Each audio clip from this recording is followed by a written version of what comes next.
எல்லாருக்கும் நமஸ்காரம். இந்த வீடியோல ஸ்ரீமன் நாராயணியத்துல தசகம் 43ல 6லிருந்து 10 வரைக்கும் இருக்கக்கூடிய ஸ்லோகங்களை பார்க்கலாம். 5வது ஸ்லோகத்துல அந்த அசுரன் பெருமாளோட பாரத்தை தாங்காம என்ன பண்றான் அப்படின்னாக்க உன்னோடைய சேர்ந்து ஆகாயத்துல இருந்து கீழே விழுந்துட்டான் அப்படின்னு பார்த்தோம் இல்லையா. 6வது ஸ்லோகத்துல அப்போ அங்க ஏற்கனவே அழுதுன்ற கோபியர்கள் அவெல்லாம் வீட்டுல வெளியில இருந்த பாறை மேல அவனோட உடம்பு, அந்த பெரிய அசுரனோட உடம்பு விழுந்திருக்கிறத பாக்குறாளாம். அந்த அசுரன் அதாவது அவனோட மார்பில உட்கார்ந்துட்டபடி நீ என்ன பண்ணியிருந்தன்னா எந்த விதமான காயமோ இல்ல ஒரு களைப்போ இல்லாம சிரிச்சுண்டு அந்த அசுரனோட மார்பில உட்கார்ந்துட்டு இருந்தியா. அதை பார்த்துட்டு அங்க இருக்கக்கூடிய கோப்பர்கள் எல்லாரும் வியந்து போறாளாம். என்ன அதிசயம் இது, மேலேந்து கீழே விழுந்திருக்கா, இதே போல இந்த அசுரனோட மேல இப்படி இந்த குழந்தை உட்கார்ந்துட்டு இருக்கே அப்படின்னு ரொம்ப ஆச்சரியமா பாக்குறாளாம். 7வது ஸ்லோகத்துல அந்த அசுரன் பாறை மேல விழுந்ததுனால அவனுக்கு என்னாச்சுன்னா உடம்பு சிதஞ்சு போய் உயிர் துறந்துட்டானாம். அவன் மேல நீ என்ன பண்றன்னா உன்னோட தாமரை மாதிரி இருக்கக்கூடிய கைனால அடிச்சுண்டும் சிரிச்சுண்டும் அந்த அசுரன் மேல நீ விளையாடின்னு இருக்க அப்படிங்கிறா. அப்போ இடையர்கள் எல்லாம் பக்கத்துல ஒரு பெரிய மலையிலிருந்து நீல மணி அதை எடுக்கிற மாதிரி மலை மாதிரி இருக்கக்கூடிய அசுரனோட உடம்பில இருந்து ஒன்னை எடுத்துட்டு ஒரு மாதிரி அவள ஆஸ்வாசப்படுத்திக்கிறா அப்படிங்கிறது 7வது ஸ்லோகம். 8வது ஸ்லோகத்துல அப்படியே உன்னை பார்த்த உடனே அங்க வந்தக்கூடிய இடையர்கள் எல்லாரும் ஒருத்தரா உன்னை எடுத்துட்டு இந்த மாதிரி குழந்தைக்கு ஒன்னும் ஆகலன்னு உன்னை எடுத்து கொஞ்ச ஆரம்பிச்சுட்டாலாம். நந்தகோபன் மாதிரி இருக்கிறவெல்லாம் ரொம்ப சந்தோஷப்பட்டு உனக்கு முத்தம் கொடுக்க ஆரம்பிச்சிட்டா அப்படிங்கிறா. அப்போ கோபியர்கள் எல்லாம் எடுத்துக்கணும் அப்படின்னு நினைக்கும் போது அவளை அதாவது உன்னை கொஞ்சணும் அப்படின்னு நினைக்கிறா. அப்ப நீ என்ன பண்ற, ஆனா அவளுக்கு ஏற்கனவே தன்னோட வெயிட்டை ஜாஸ்தி ஆக்கின்றதுனால சில கோபியர்கள்லாம் உன்னை தூக்கறதுக்கே பயப்படுறாளாம். இது என்ன மாயம் பண்ற குழந்தையா இருக்கேன்னு பயப்படுறாளாம். அப்படி அவ தடுத்து, அதாவது அவ பக்கத்துல வரத்துக்கு தயங்கி நிற்கும் போது அவளோட தாமரை மாதிரி இருக்கக்கூடிய கைகள்ல நீயா போய் தாவி தாவி போற, என்ன தூக்கிக்கோன்னு சொல்லி நீயா போற அப்படின்னு சொல்ற. அடுத்தது 9வது ஸ்லோகத்துல நம்ம என்ன பண்ண போறோம் அப்படின்னாக்க தன்னை வணங்கினவர்களோட துன்பங்கள் அதை அகற்றபவனா இருக்கக்கூடிய கோவிந்தன் அவன் தான் எங்களோட குழந்தையெல்லாம் காப்பாத்தணும் அப்படின்னு அப்ப அங்க இருக்கக்கூடிய அவளோட அம்மா அப்பா அந்த குழந்தையோட பெற்றோரும் கோபியர்கள் எல்லாரும் இந்த குழந்தைய காப்பாத்தினது துன்பங்கள் எல்லாம் போக்கக்கூடிய அந்த கோவிந்தன் தான் அப்படின்னு அந்த பெருமாளை துதிக்க ஆரம்பிச்சிட்டாலாம். சோ அவ ஒன்னை காக்கிறதுக்கு உன்னையே மறுபடியும் வேண்டினா அப்படின்னு சொல்றா. அடுத்ததாக 10வது ஸ்லோகத்துல சுழல் காற்று வடிவமாக வந்த அந்த அசுரனை நீ அழிச்ச, வாத நோயிலிருந்து உண்டான என்னோட பிணிகள் அதெல்லாம் இன்னும் நீ ஏன் அழிக்க மாட்டேங்கிற அப்படின்னு கேட்கிறா. நான் என்ன பண்ண போறேன் அப்படின்னு சொல்றா. சோ அதாவது இந்த பட்டதிரி சொல்லிக்கிறார், அந்த மாதிரி நீ அந்த சுழல் காத்துல அந்த அசுரனையே அழிச்சியே, வாத நோயில இருக்கக்கூடிய என்னையே நீ இன்னும் சரி பண்ண மாட்டேங்கிற அப்படின்னு சொல்லி கேட்கிறாளாம். நீ என்னோட எல்லா பிணிகளையும் மிச்சமில்லாம நீ அகற்றி அப்படின்னு நான் அடிக்கடி உன்னை வேண்டிக்கிறேன் அப்படின்னு சொல்றா. அதாவது சுழல் காற்று, காற்றுக்கு பேரு வாத அப்படின்னா காத்து இருக்கு இல்லையா, அதுக்கு பேரும் காத்து தான். சோ வாத நோய், பட்டத்திரிக்கு வந்திருக்கிறதும் வாத நோய், குருவாயூருக்கு பேரும் வாத்தபுரி. சோ இங்க எல்லாமே அந்த வார்த்தையால விளையாடி இருக்கார் பட்டத்திரி இந்த இடத்துல. சோ அப்படி இருக்கும்போது குருவாயூருக்கு தலைவனா இருக்கக்கூடிய நீதான் எனக்கு இருக்கக்கூடிய நோய்கள்ல இருந்து என்ன காப்பாத்தணும் அப்படின்னு சொல்லி இந்த தசகத்தை பூர்த்தி பண்றார். இப்போ 6லிருந்து 10 வரைக்கும் இருக்கக்கூடிய ஸ்லோகங்களை கத்துக்கலாம்.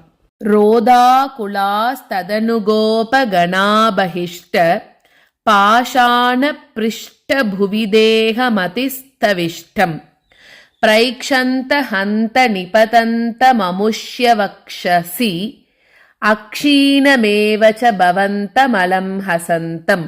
रोधाकुलास्तदनुगोपगणाबहिष्ट पाषाणपृष्ठभुवि देहमतिस्तविष्टम् रोधाकुलास्तदनुगोपगणाबहिष्ट पाषाणपृष्ठभुवि देहमतिस्तविष्टम् प्रैक्षन्त हन्त निपतन्त ममुष्य वक्षसि अक्षीणमेव च भवन्तमलं हसन्तम् प्रैक्षन्त हन्त निपतन्त ममुष्य वक्षसि अक्षीणमेव च भवन्तमलं हसन्तम्.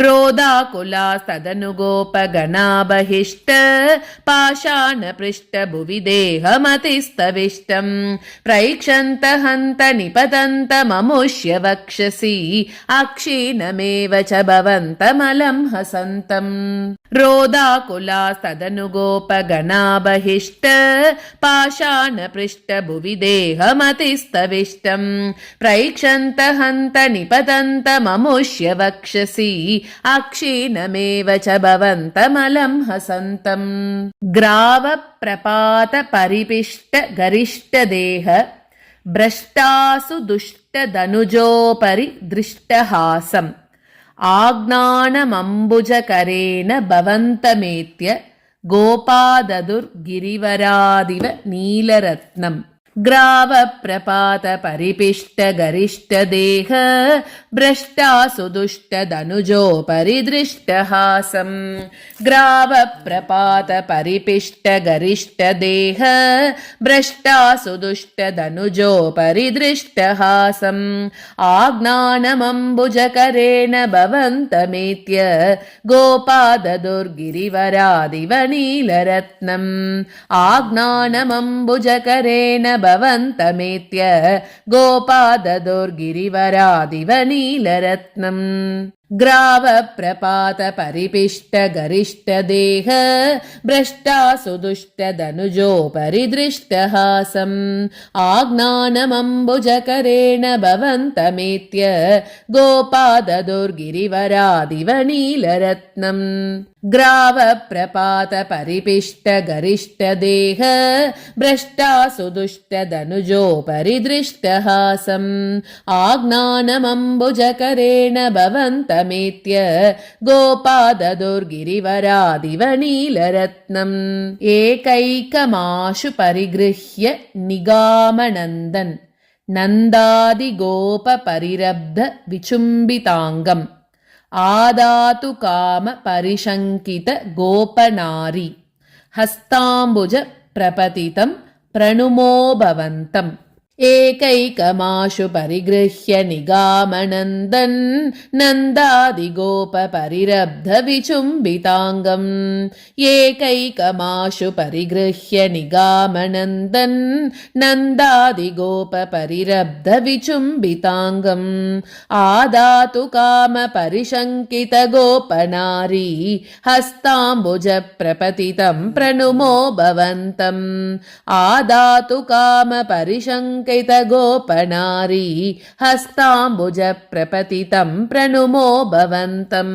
एकैकमाशु परिगृह्य निगामनन्दन् नन्दादिगोपपरिरब्ध विचुम्बिताङ्गम् आदातु काम परिशङ्कित गोपनारी हस्ताम्बुज प्रपतितं प्रणुमो भवन्तम् एकैकमाशु परिगृह्य निगामनन्दन् नन्दादिगोपपरिरब्ध विचुम्बिताङ्गम् आदातु काम परिशङ्कित गोपनारी हस्ताम्बुज प्रपतितं प्रणुमो भवन्तम् भूयोऽपि किन्नु कृणमः प्रणतार्तिहारी गोविन्द एव परिपालयतात् सुतं नः इत्यादि मातरपितृप्रमुखैस्तदानीं सम्प्रार्थितस्त्वदवनाय विभो त्वमेव भूयोऽपि किन्नु कृणमः प्रणतार्तिहारी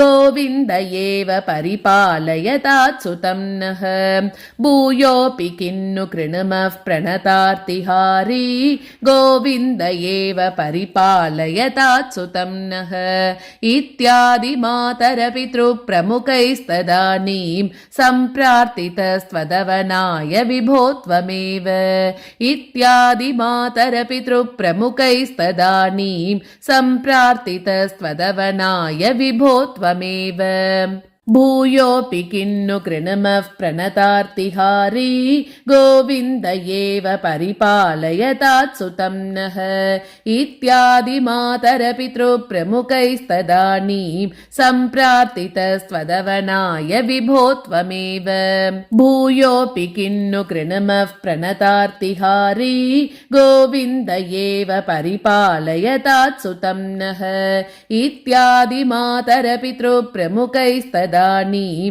सम्प्रार्थितस्त्वदवनाय विभो त्वमेव वातात्मकं दनुजमेव मयि प्रदून्वन् वातोद्भवान् मम गदान् किमु नोदुनोषि किं वा करोमि पुनरप्यनिलालयेश निःशेषरोगशमनं मुहुरर्थये त्वाम् वातात्मकं दनुजमेव मयि प्रदून्वन् वातोद्भवान् मम गदान् किमु नोदुनोषि वातात्मकं दनुजमेव मयि प्रदून्वन् वातोद्भवान् मम गदान् किमु नोदुनोषि किं वा करोमि पुनरप्यनिलालयेश निःशेषरोगशमनं मुहुरर्थये त्वाम् किं वा करोमि पुनरप्यनिलालयेश निःशेषरोगशमनं मुहुरर्थये त्वाम् वातात्मकं दनुजमेव मयि प्रधून्वन् वातोद्भवान् मम गदान् किमु नोदुनोषि किं वा करोमि पुनरप्यनिलालयेश निःशेषरोगशमनं मुहुरर्थये त्वाम् वातात्मकं दनुजमेव मयि प्रधून्वन् वातोद्भवान् मम गदान् किमु नोदुनोषि किं वा करोमि पुनरप्यनिलालयेश निःशेषरोगशमनं मुहुरर्थये त्वाम्